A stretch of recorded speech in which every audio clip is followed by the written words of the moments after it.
Hi guys, ఎలా ఉన్నారు? మరో ఇంట్రెస్టింగ్ వీడియోతో మళ్ళీ మీ ముందుకు వచ్చాను. ఈ వీడియో చివరి వరకు చూసి నచ్చితే ఒక లైక్ వేసుకోండి. ఓకే, ఇక వీడియో స్టార్ట్ చేద్దాం. మొత్తం ఎంతమంది వచ్చారు? మేము 9 మెంబర్స్. మాకంటే ముందు ఇద్దరు వచ్చి మాకంటే ముందే వెళ్ళిపోయారు. అపండితుడి కంటే అర్ధ పండితుడే అపాయకరం అంటున్నారు మన ట్రేడ్ పండితులు. ఈ మెగా ఫ్యామిలీలో అందరూ ఇంతేనేమో. వీళ్ళే పెద్ద మానవతామూర్తులు, అపర మేధావులు, బుద్ధిమంతులు, జ్ఞానమంతులు, ప్రేమకి ప్రతిరూపం. ఎవరికీ లేని సంస్కారం వీరికే ఉన్నట్లు మిగతా వాళ్ళంతా హౌలాగాళ్ళైనట్టు మాట్లాడుతుంటారు. ఎందుకు అరుస్తారో, ఏం మాట్లాడతారో ఏం అర్థం కాదు. రీసెంట్గా ఇంకో ఆణిముత్యం మన ముందుకు వచ్చింది. ఆమెనే మన పవర్ బాబు మాజీ భార్య రేణు దేశాయ్ అక్కయ్య. వచ్చి రాగానే మీకు మానవత్వం లేదు, మీకు కోపం ఉంది అని గొంతు బొంగురు పోయేదాకా అరుస్తుంది. పాపం ఏం కష్టం వచ్చిందో ఆడబిడ్డకు అనుకున్నా. ఆమె అరిచేది కుక్కల గురించి అంట. ఇక్కడ మనుషులకే దిక్కు లేదు, కుక్కలకు వచ్చింది తిప్పలు. ప్రపంచ జ్ఞానం రావాలంటే పత్రికలు పుస్తకాలు చదవాలంట.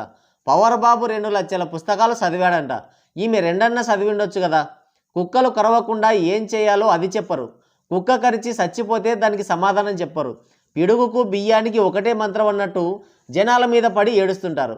బందరు బడాయి, గుంటూరు లడాయి అన్నట్టు సోషల్ మీడియాలో షో చేసి గోలగోల చేస్తుంటారు. మొన్న ఇలాగే ఒక ఆమె అనవసరమైన విషయంలో ఏలెట్టి గెలికి పోజులు కొట్టి ఇప్పుడు కళ్ళు పిండుకొని గుక్కబట్టి ఏడుస్తుంది. ముల్లాలే తిండికి మొత్తుకుంటుంటే పీర్లకి పంచదార అడిగినట్టు జనాలు బతకడమే కష్టమవుతుంటే కుక్కల కష్టాలు చెప్పి కుక్కల కంటే హీనంగా చూస్తోంది జనాలని. ఓ పంజేయక్క, మా బాబుని హీరోగా పెట్టి కుక్క కష్టాలు, కుక్క కోసం కుక్కే నా ప్రాణం, కుక్క లేక నేను లేను, కుక్కతోనే మా ప్రయాణం అని సినిమా తీ సరిపోతుంది. కరెక్ట్, ఇది కరెక్ట్గా చెప్పావయ్యా. ముందు ఈమె నోటి నుంచి జాలువారిన ఆణిముత్యాలని ఓసారి విందాం. మీరు ఒక మాట చెప్పండి, యాక్సిడెంట్స్ జరుగుతున్నాయి, మీరు వెళ్ళి హీరో హోండా కంపెనీ మూసేస్తున్నారు. నువ్వు నారదబాబులాగా అర్థం పర్థం లేకుండా ఏది పడితే అది మాట్లాడకక్క. యాక్సిడెంట్లు జరిగితే హీరో హోండా కంపెనీనే మూసేయాలంట.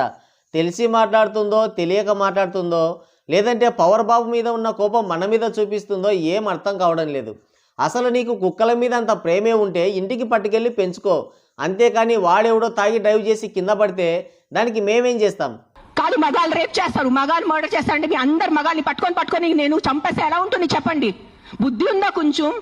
5 కుక్కలు కరిస్తే మీరు మిగతా 100 కుక్కలు ఎందుకు చంపుతున్నారు? విన్నావా? మన తెలివి ఇట్లా తెల్లారింది. రేప్ చేయడానికి కుక్కలు కరవడానికి లింకు పెడుతున్నావంటే మా పవర్ బాబు పక్కన ఒక కుర్చీ వేసుకొని కూర్చునే అర్హత నీకుంది.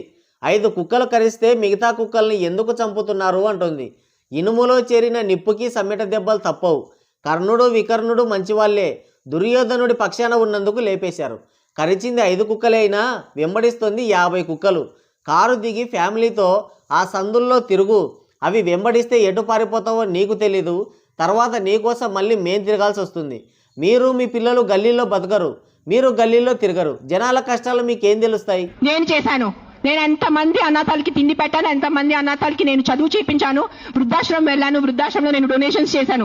ఎవరు చేశాను నాకు ఒక చేపు పెట్టుకోండి. నేను మాకే దిక్కు లేదు. ఏదో 5-10 సాయం చేసి భుజాలు తడుముకునే బ్యాచ్ మాది. మీకంటే భరణం కింద బాబు ఇచ్చిన కోట్ల రూపాయలు, బంగళాలు, కార్లు ఉన్నాయి. మీలాగా పిజ్జాలు, బర్గర్లు, బిర్యానీలు, పాలకోవా, చాక్లెట్లు మేము ఇవ్వాలంటే మాతో అవుద్దా? దానం ఒక చేత్తో చేస్తే ఇంకో చేతికి తెలియకూడదు అంటారు. ఈమెంటో గొంతు చించుకొని అరిచి చెప్తోంది. దానం చేయని వాళ్ళని ప్రశ్నించే హక్కు ఈమెకి ఎవరిచ్చారు? అదేం రాజ్యాంగబద్ధం కాదే. నేను పెద్ద దానమూర్తిని, మీరందరూ హౌలాగాళ్ళని చెప్పినట్టుంది. మగాళ్ళు రేపులు చేస్తారు, మర్డర్లు చేస్తారు, అలాగని అందరినీ జైల్లో పెడితే ఎలా ఉంటుంది అంటుంది. ఓకే, బాగుంది. మనిషికి దేవుడు బుద్ధినిచ్చాడు. వాడు రేప్ చేసినా, మర్డర్ చేసినా, అటాక్ చేసినా వాడిని పట్టుకొని ఇంటరాగేషన్ చేసి బొక్కలో తొయ్యొచ్చు. వాడు మానసిక వ్యాధితో అలా చేస్తే వాడిని రిహాబిలిటేషన్ సెంటర్స్కి పంపించవచ్చు. తప్పు సరిదిద్దుకొని 2వ అవకాశం కూడా ఇవ్వచ్చు. కూర్చోబెట్టి క్లాస్ పీకొచ్చు. కానీ కుక్కను కూర్చోబెట్టి క్లాస్ పీకలేం కదా.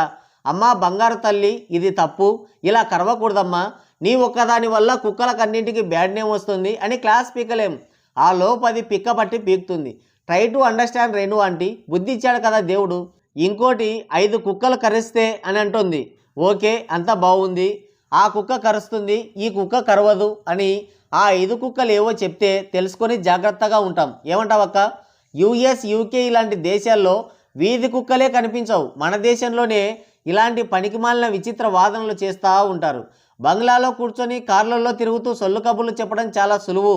ఆ గల్లీల్లో గ్రామాల్లో నడుచుకుంటూ వెళితే తెలుస్తుంది ఆ పెయిన్. స్కూల్కి వెళ్ళే చిన్నపిల్లల్ని, ఆడుకుంటున్న పిల్లల్ని చంపేస్తున్నాయి. బైక్ మీద వెళ్ళే వాళ్ళ వెంట పడుతున్నాయి. వీధుల్లో నడవాలంటేనే భయపడే పరిస్థితి ఉంది. కుక్కలేన ప్రాణులు, మేకలు, గొర్రెలు, కోళ్ళు, ఆవులు, ఎద్దులు వీటివి ప్రాణాలు కాదా?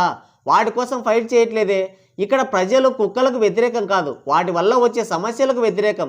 కుక్కల్ని అందరూ ప్రేమించకపోవచ్చు, కానీ చంపేంత ద్వేషం, క్రూరత్వం ఎవరికి లేవు ఇక్కడ. ప్రజలకు ప్రతి మూగజీవి పైన ప్రేమ ఉంటుంది, కానీ భద్రత అనేది ముఖ్యం. బయటికి వెళ్ళిన పిల్లలు ఇంటికి వస్తారో రారో అనే భయం ఉంటే మనిషి విచక్షణ మర్చిపోతాడు. కుక్క కరిస్తే సరైన టైంకి వ్యాక్సిన్ పడకపోతే ఆ రేబీస్ వ్యాధికి మందు లేదు. అయినా కోడి, మేక, గొర్రె, బర్రె, ఎద్దు వీటి గురించి ఫైట్ చేయకుండా ఒక్క కుక్క గురించే ఎందుకు మాట్లాడుతుందంటే కుక్కని తినరు కాబట్టి. తినేపాటైతే వీళ్ళింట్లోనే నాటుకోళ్ళలాగా నాటు కుక్కలు పెంచుకునేది అక్క. కంగారులు ఆస్ట్రేలియా జాతి జంతువులు ఎక్కువైపోయాయని చెప్పి ప్రజలపైన దాడులు చేస్తున్నాయని చెప్పి చంపుకు తినమని ఆ దేశ గవర్నమెంట్ చట్టం చేసింది. న్యూజిలాండ్లో పిల్లల జనాభా ఎక్కువైందని వాటిని చంపేశారు. చైనా, జపాన్, భారతదేశంలో జనాభా పెరుగుదల ఎక్కువైపోయిందని బలవంతంగా ఆపరేషన్లు చేసి పడేశారు. ఎక్కువైతే దేన్నైనా సరే నియంత్రణ చేయడం ఎప్పటి నుంచో అనాదిగా వస్తుంది.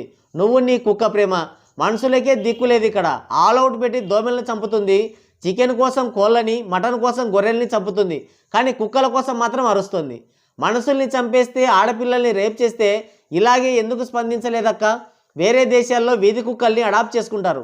ఇక్కడ వాటిని రోడ్డు మీదే వదిలేసి మీడియా ముందుకొచ్చి ఆవేశపడుతుంటారు. ఇలాగా అవే కుక్కలు పిల్లల్ని దారుణంగా చంపినప్పుడు ఏం చేసావు? సడన్గా వచ్చి ఇప్పుడు స్టేజ్ పర్ఫార్మెన్స్ ఇస్తుంది. మనం తినే అన్నంలో ఒక ముద్ద కుక్కకి పెట్టడం కష్టమేం కాదు, కానీ ఒక చిన్న గ్రామంలో, అది కూడా 800-1000 మంది ఉండే ఒక చిన్న గ్రామంలో 500-600 కుక్కలు ఉంటే ఎన్నింటికని పెడతారు బువ్వ? ఆ కుక్కకి వీధుల్లో పడుకొని గుంపులు గుంపులుగా మనుషులపైకి వచ్చి దాడి చేస్తుంటే ఇంతకంటే ఏం చేయగలరు మనుషులు? అది చెప్పండి. చిన్న చిన్న పనులు చేసుకుంటూ అర్ధరాత్రులు, అపరాత్రులు పని చేసుకునే వారికి ఆ బాధ ఏంటో తెలుస్తుంది.